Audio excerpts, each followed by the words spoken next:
नमस्कार। स्वागत है आपका न्यूज लॉन्चर पर। मैं हूं अशोक वानखड़े। लेकर आया हूं आपका अपना कार्यक्रम द डायरेक्ट हिट। आज दुर्भाग्यपूर्ण मुझे अपने पे ही हिट करना पड़ रहा है, क्योंकि मैं अपने आप को मीडिया का हिस्सा मानता हूं। पिछले 1 महीने की खबरों की भी मैं बात करूं तो विभिन्न टेलीविजन चैनल्स, ढेर सारे अखबार और बहुत से यूट्यूबर्स भी जो सरकार के दरबार में इन्फ्लुएंसर के नाम से उगाई करते हैं, इन तमाम लोगों को कंबाइन भारत रत्न देना चाहिए। क्योंकि इतनी चाटुकारिता और वो चाटुकारिता की इतनी इंतहा कि कहीं ना कहीं पत्रकारिता जैसे एक नोबल प्रोफेशन को डायरेक्ट हिट करता है। ये हिट संविधान होता है, ये हिट लोकतंत्र होता है, ये हिट आम जनता होती है, जो अखबारों को या चैनल्स को एक विश्वास के दृष्टि से देखते थे। वो इतिहास हो गया। 1 महीने की खबरों का यदि मैं आपको लेखा जोखा बताऊं तो एक कलकत्ता में एक हॉस्पिटल में एक महिला डॉक्टर की हत्या होती है। घिनौनी बात। उसके ऊपर बवाल होता है क्योंकि वो मामला बंगाल का है। कई दिनों तक, सप्ताह, 1 सप्ताह, 2 सप्ताह लगातार वो उबलते रहता है, मानो ममता ने जाके हत्या की हो। राज्यपाल भागे भागे आते हैं, राष्ट्रपति से मिलते हैं, गृह मंत्री से मिलते हैं, बस स्टेट खत्म हो गया। न्यूज लॉन्चर पे हम बार बार उस हत्या का निषेध करते हैं। पुलिस की लापरवाही और उसके बाद मामला सीबीआई को जाना, और सीबीआई का इन्वेस्टिगेशन जब चालू है तभी भी पूरा बंगाल उबाल पे है, क्योंकि अब किसी का किसी पे विश्वास नहीं। एक डॉक्टर की हत्या, मैं कहता हूं एक छोटे बच्चे की भी हत्या इस देश को झिझोड़ के रखती है। वो तो एक होनहार महिला डॉक्टर थी। आरोपी भी पकड़े गए हैं। सीबीआई अब उसमें भ्रष्टाचार ढूंढ रहा है, हत्यारों को छोड़ के। लेकिन वो खबर जिस शिद्दत से पूरा मीडिया दिखा रहा था, या उसके बाद एक नया झुंझुना इनको मिल गया, वो है राहुल गांधी का अमेरिका का टूर। राहुल गांधी अमेरिका गए, जिससे बीजेपी हिट हो गई। राहुल गांधी वहां हिट हो गए, मतलब लगने वाला हिट नहीं, प्रसिद्धि पाने वाला हिट। जितनी उनकी यात्रा वहां सफल होती है, उतना यहां जबरदस्त विलाप शुरू होता है। और एंकर्स तो माने रो दिए कि देश बेइज्जत हो गया, बेच दिया, राष्ट्रद्रोह कर दिया, चाइना को ये बोल दिया, रिजर्वेशन खत्म करने की बात कर दी। बस कांग्रेस अभी अभी सत्ता में आएगी तो अगली वीक रिजर्वेशन ही खत्म कर देगी। राहुल गांधी ने क्या बोला ये सुनने को कोई तैयार नहीं। एक प्रोपेगेंडा चल रहा है। लेकिन निजी शिद्दत से बंगाल का वो कांड दिखाया, क्या बाकी खबरें उसी घिनौने टाइप की थी? क्या उसको इनके पास जगह थी, या वो डबल इंजन के सरकार में हो रही थी इसलिए वो सामान्य बात थी? फरीदाबाद में मुस्लिम समझ के 17 साल के एक युवक आर्यन की गोली मार के हत्या की गोरक्षकों ने। उसके बाद सम्मानजनक रूप से वो अभी जेल में बैठे हैं, और उन्हें इस बात का मलाल नहीं कि उन्होंने एक 17 साल के युवक की हत्या की। वो कहते हैं कि अरे वो तो ब्राह्मण निकला, हमको लगा मुसलमान है। वो उसमें भी जस्टिफिकेशन करते हैं। इस खबर को कितने चैनलों ने कितने दिन तक चलाया और कितनी जगह दी? ये सोशल मीडिया है जिसने इस खबर को जिंदा रखा। मंगेश यादव एनकाउंटर पे कोई सवाल नहीं। एक डकैती होती है, उसमें 12-14 लोग होते हैं, उसमें जीरो डाउन करके एक यादव को मारा जाता है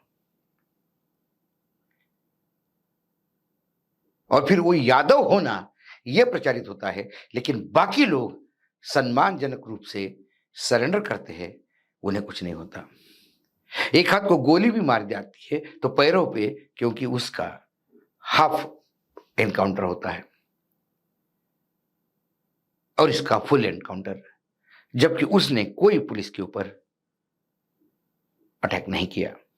7 साल के बच्चे को इसलिए स्कूल से निकाला जाता है कि वो मुस्लिम समाज से है और टीचर कहते हैं कि बड़ा होके तू मंदिर गिराएगा, तो इससे अच्छा कि तू स्कूल में पढ़े ही मत हमारे साथ।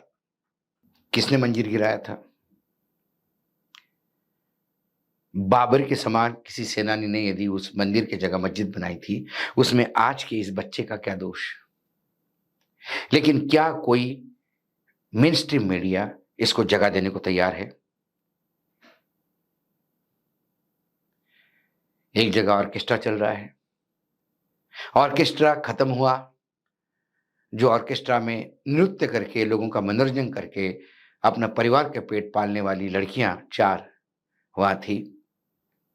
कुछ रईसजादे आते हैं क्योंकि उनके पिता के कनेक्शन से बड़े बड़े भाजपा के नेताओं के साथ 2 फॉर्च्यूनर में आते हैं, इंपोर्टेड रिवॉल्वर से फायरिंग करते हैं और जबरदस्ती 2 लड़कियों को उठा के 2 फॉर्च्यूनर में ले जाते हैं, उनके साथ व्यभिचार करते हैं, उनकी इज्जत लूटते हैं, सामूहिक रूप से उसे भेज दिया जाता है। लेकिन फिर वहां गोली नहीं चलती, बुलडोजर नहीं चलता, वो खबर तक मीडिया में नहीं दिखती।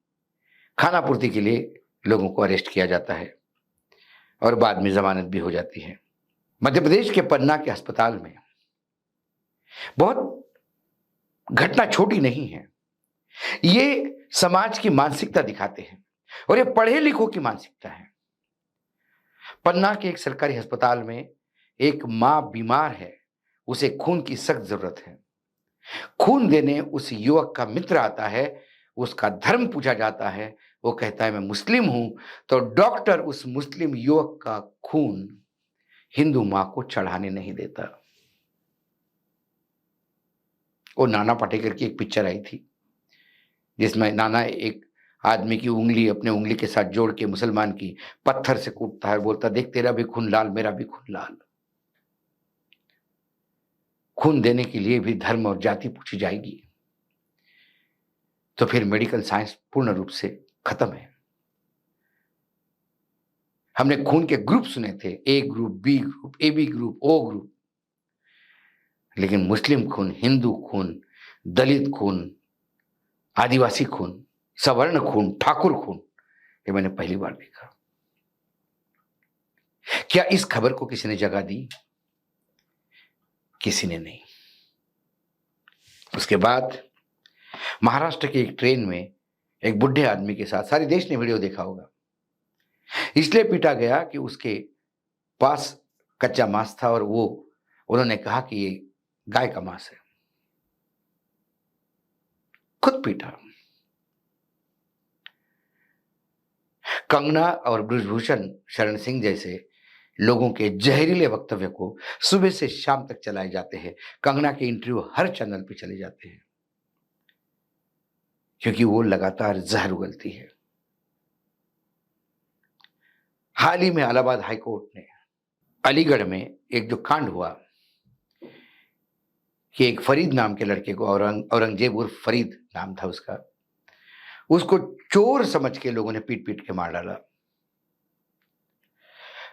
और जब ये मुकदमा हाईकोर्ट चला गया तो हाईकोर्ट ने पुलिस को पूछा कि औरंगजेब उर्फ फरीद के मरने के 11 दिन बाद डकैती का मुकदमा कैसा दर्ज हो सकता है?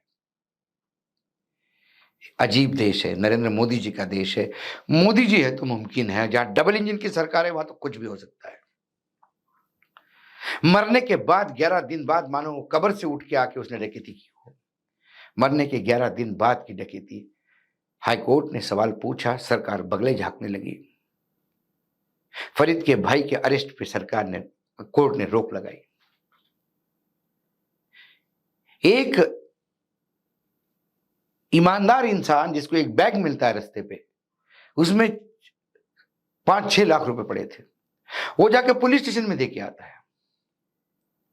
वो अपने गांव के सरपंच को पूछता है, सरपंच बोलता है जा पुलिस स्टेशन में जमा कर, भाई किसी की रकम होगी, कोई कंप्लेंट लिखने आएगा कि मेरी बैग चोरी हो गई। जब वो जाता है तो उस आदमी को लेके जंगल चले जाते हैं, और जो ईमानदारी से बैग वापस करने आया वो आज जेल में है, क्योंकि उसी के ऊपर चोरी का आरोप लगता है।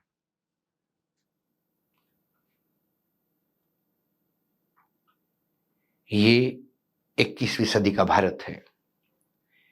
ये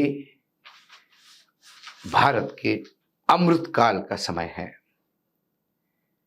ये विश्व गुरु नरेंद्र मोदी जी की सत्ता है।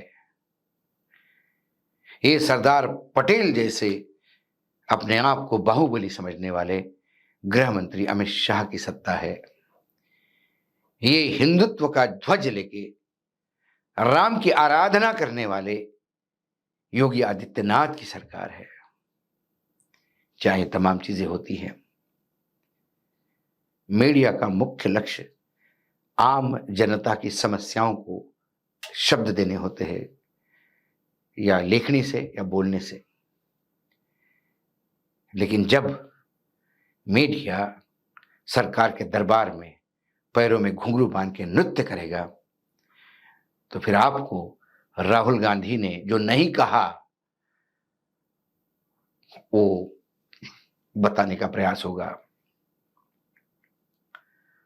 और बंगाल लगातार उसमें फूंकर डाल के उस निखारे को जलता हुआ रखेंगे, लेकिन मणिपुर पे कोई बात करने को तैयार नहीं होगा। इसलिए मैंने कहा कि आज स्वयं मीडिया, मैं खुद हिट हो रहा हूं, क्योंकि मेरे ही साथी हिट कर रहे हैं इस देश के संविधान को, पत्रकारिता के नोबल प्रोफेशन को, इस देश के लोकतंत्र को। आज इतना ही, फिर आता हूं किसी विषय के साथ। तब तक के लिए नमस्कार। देखते रहिएगा न्यूज लॉन्चर।